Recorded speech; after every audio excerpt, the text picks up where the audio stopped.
Hola chicos, en este video les propongo trabajar sobre uno de los contenidos más lindos que hay en biología a mi criterio, que es la selección natural. Ahí en el fondo lo tienen a Charles Darwin. Él fue el creador de esta teoría junto con Alfred Wallace, ¿sí? Elaboran un documento que se promulga, que se publica en 1859 y que habla de la supervivencia del más apto. Ellos hacen una publicación en conjunto y luego Charles Darwin publica al año siguiente El origen de las especies. Específicamente hoy vamos a hablar de la teoría de la selección natural. Para eso les traigo este ejemplo.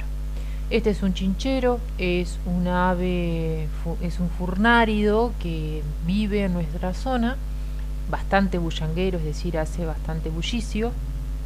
Y lo que quiero que atiendan es a ese pico. Es un pico bastante largo y curvo, ¿sí? Que lo hace inconfundible.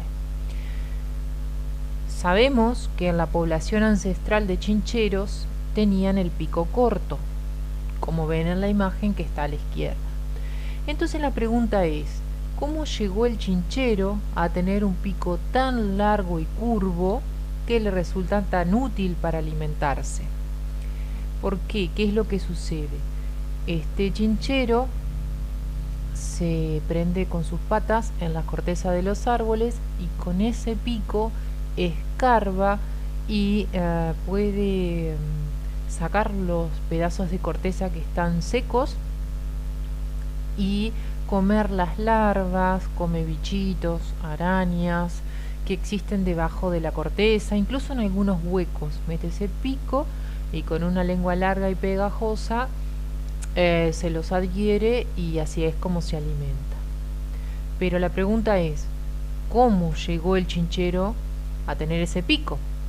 Sabiendo que su ancestro tenía un pico, vamos a decirlo, normal.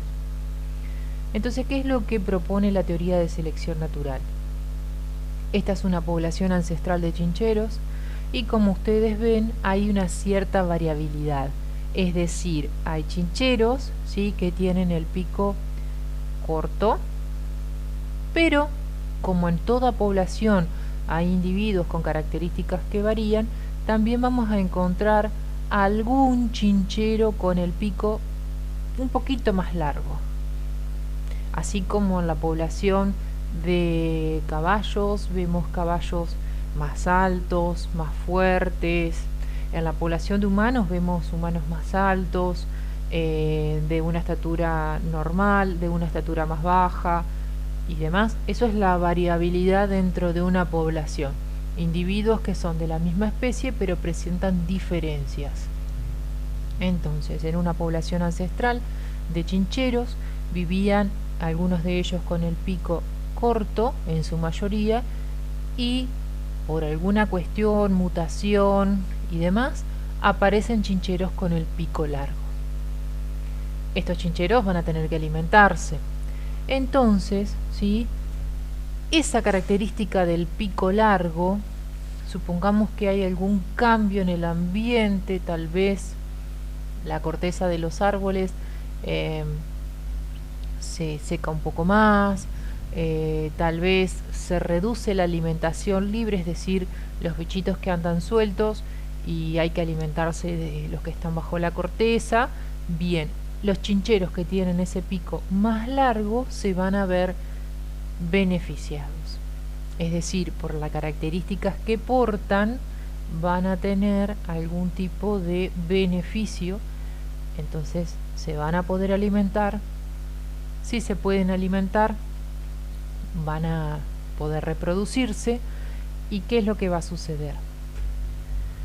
Según Darwin, en la primera generación, en la generación 1, vamos a ver tal vez un 10% de chincheros con el pico largo y un 90% de chincheros con el pico que en ese momento era normal y corto. Como les dije, los que tienen el pico largo tal vez se alimentan mejor por justamente esta característica, se reproducen y en una segunda generación vamos a observar que aumenta la cantidad de chincheros con el pico largo a un 40% y los otros con esas dificultades de la alimentación empiezan a morir y se reduce la cantidad de chincheros piquicortos a un 60%. ¿Qué sucedería en una nueva generación? Vemos un 90% de chincheros con el pico largo y un 10% de chincheros con el pico corto. Eso es el cambio en la frecuencia de las diferentes variantes en una población. ¿Cómo lo explicaría Darwin? El pico de chincheros como es y nos permite comprender de qué modo este organismo logró adaptarse a su ambiente durante su evolución. Esto nos permite entender que los rasgos biológicos, es decir, los rasgos que nos van a permitir sobrevivir, pueden ser adaptativos o tener funciones adaptativas. Según la teoría de la selección natural de Charles Darwin, primero y antes que nada, tiene que haber en una población variabilidad. También tiene que haber más organismos de los que sobreviven. Es decir, una población tiene que ser más grande de los que sobreviven y entre esa población tiene que haber variantes. En segundo lugar, ocurre la supervivencia del más apto, es decir, los descendientes que poseen características que los hacen más aptos para obtener los limitados recursos del ambiente son los que tienen mayor probabilidad de sobrevivir y reproducirse. Recuerden lo anterior, nacen más individuos de los que sobreviven. Entonces, las condiciones que existen en el ambiente proveen recursos, pero no alcanzan para todos, los recursos son limitados. Por lo tanto, las características que tienen, las características en cuanto a las variables que los hacen más aptos para la sobrevivencia, los hacen justamente que tengan éxito. Se reproducen y al reproducirse su descendencia hereda estos caracteres. Si hablamos del chinchero con el pico largo, obviamente que sus hijos van a heredar esta característica y van a nacer chincheros con el pico largo. Tal vez no todos del mismo largo de pico, tal vez algunos con el pico un poco más largo, un poco más corto o de la misma longitud que sus progenitores. Los mismos le pasan a ustedes si se fijan con sus papás y con los papás de sus papás. Heredan ciertas características que son muy parecidas pero no exactamente iguales. Entonces, en el punto 3, las características pueden ser heredadas por la descendencia y esto provoca que, al cabo de muchas generaciones, aumenta en la población la proporción de individuos que estén más adaptados a las condiciones del ambiente. En este caso, es como les mostraba en las imágenes anteriores, lo que iba sucediendo generación tras generación con el pico del chinchero. Hasta que puede dar origen a una nueva especie, es decir, a través del tiempo y por la acumulación de nuevas características en relación con cambios en el ambiente, la población irá cambiando de a poco en un ajuste constante para lograr la supervivencia de la especie. Cuando nosotros enseñamos la selección natural, tenemos que seguir estos pasos: variabilidad, supervivencia del más apto, caracteres heredables, selección natural y origen de una nueva especie. No podemos hablar de que la evolución es intencional o que se evoluciona para un fin determinado. No es así. Existen en una población organismos distintos, con variantes, y ante un cambio en el ambiente, los que tienen los rasgos mejor adaptados a ese cambio son los que sobreviven. Esos que sobreviven son los que se reproducen y cuando se reproducen heredan, o sea, le pasan a su descendencia esas características. No es, vuelvo a repetir, la evolución no es intencional, es un camino de una especie para sobrevivir. Les voy a mostrar un ejemplo que es uno de los más usados en cuanto a selección natural. Esta es una polilla, se llama mariposa del abedul, su nombre es Viston betularia. Ahí están copulando, pero yo les quería mostrar una imagen fuera del árbol para mostrarle las dos variantes que tiene la polilla. Tiene una variante clara y una variante oscura. Así como hay humanos con el cabello rubio, moreno, pelirrojo, castaño, hay polillas en una versión clara y una versión oscura. ¿Qué es lo que sucedía? Originalmente estas polillas durante el día se asientan en los troncos de los abedules.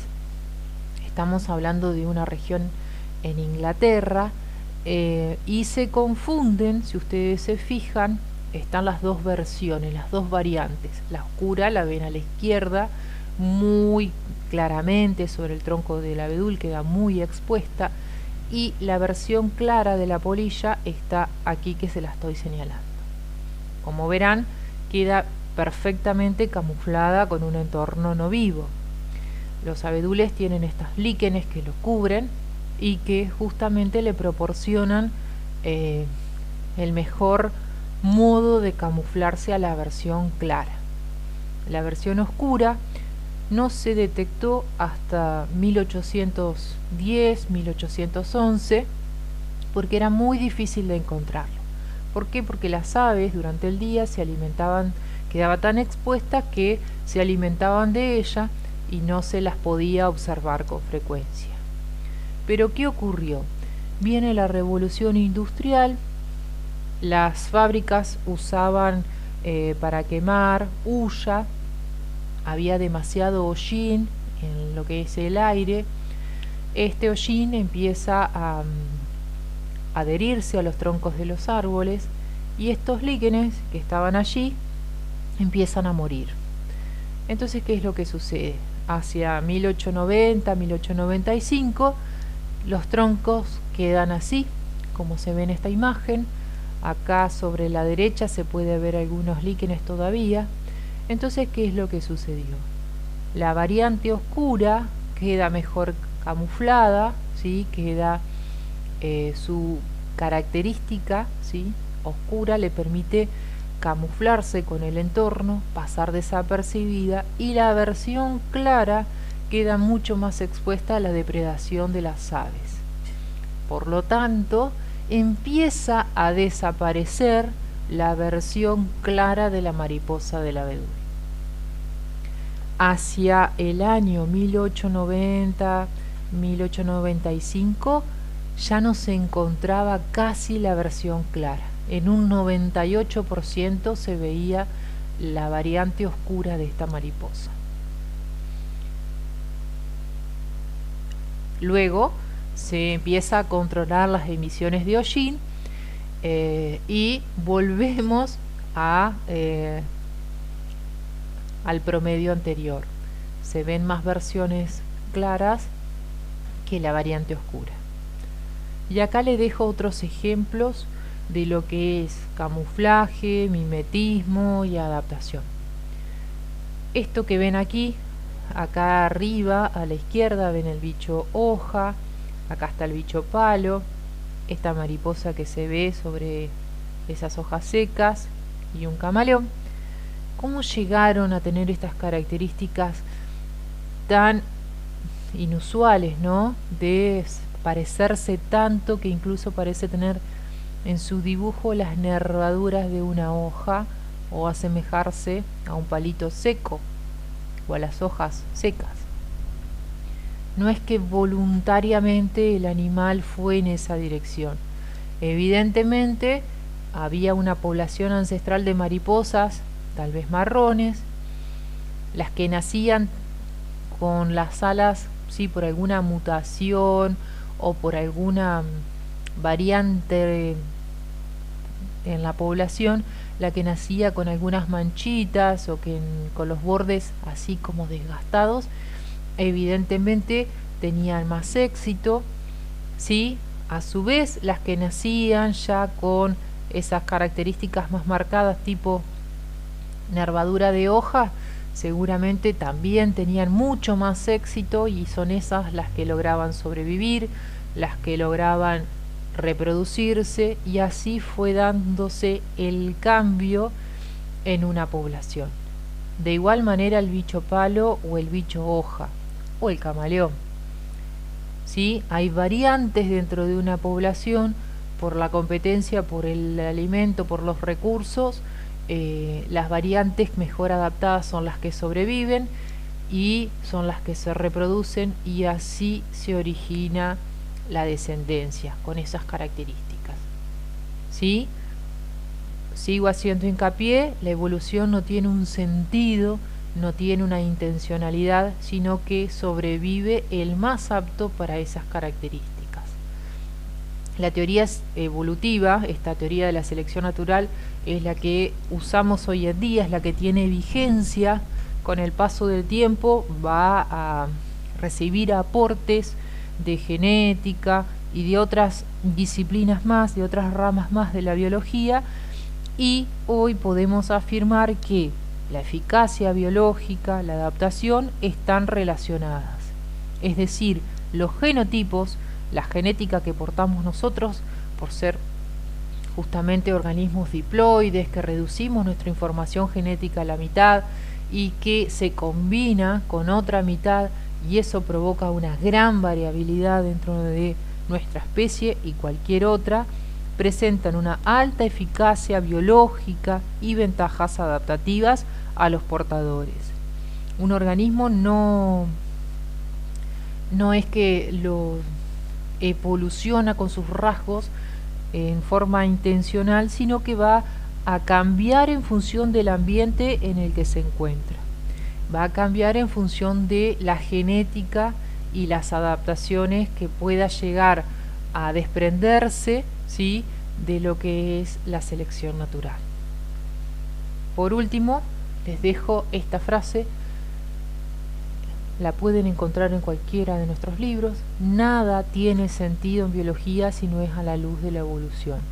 Hoy sabemos que la teoría sintética es la teoría que tiene vigencia, es la que usamos y es la teoría que debemos transmitir de esta manera a nuestros alumnos.